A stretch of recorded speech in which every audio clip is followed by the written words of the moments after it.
In an impassioned address to the nation, President Trump defended his economic policies and blamed former President Joe Biden for the current state of the economy. Mr. Trump claimed he inherited a mess and insisted he's, quote, bringing our economy back from the brink of ruin.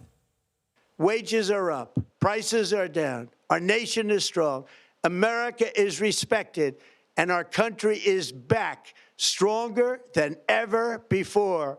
We're poised for an economic boom, the likes of which the world has never seen.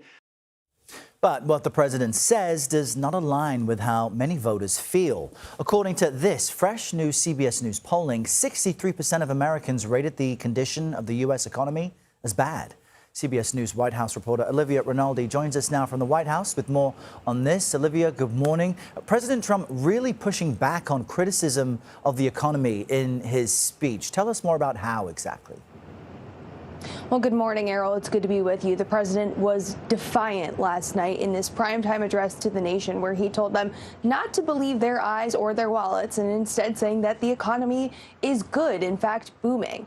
The president said that prices are going to come crashing down very soon and that they're going to be coming back to a very normal level. However, inflation is still stubbornly at 3%. Take a listen to what the president said last night about his economic predictions for the coming year. I'll soon announce our next chairman of the Federal Reserve, someone who believes in lower interest rates by a lot, and mortgage payments will be coming down even further early the new year. And you will see this in the new year. I will announce some of the most aggressive housing reform plans in American history.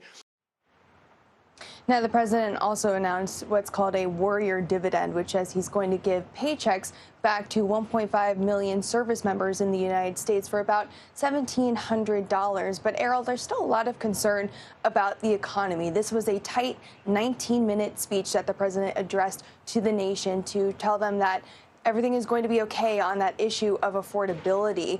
And the White House hopes that this economic messaging continues. Tomorrow night, the president is going to go to North Carolina, where he's going to make a similar address as they really try to focus on these domestic economic issues, because they know this is of concern to the American people. And Olivia, a national address from the president at the White House is a special moment. But as you mentioned, it was only about 20 minutes, and he seemed to focus some of that time on his predecessor, former President Joe Biden. We know that there's a wall of presidents there at the White House he put up as well, where he disparages Joe Biden.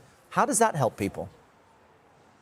Well, this White House is trying to frame what the economy is happening, what's happening in the economy right now, as kind of an economic hangover from the Biden administration. That's what sources tell me behind the scenes, is that, yes, it is Trump's economy, but really they're still dealing with issues from the Biden administration. But, Errol, Americans just aren't really buying that. About 77% of Americans say their financial situation in this year has either not improved or gotten worse, with 41% of respondents saying that it has gotten worse this year. Also, 76% of Americans say that their wages are not keeping up with inflation. As we just mentioned, inflation is still at 3%, which is what it was when President Trump came into office. Now, sources also tell me that they expect Q1 of next year to be when Americans will start to feel better about the economy. They're banking on those tax credits when Americans start filing in April. So we'll have to see if that has any impact at all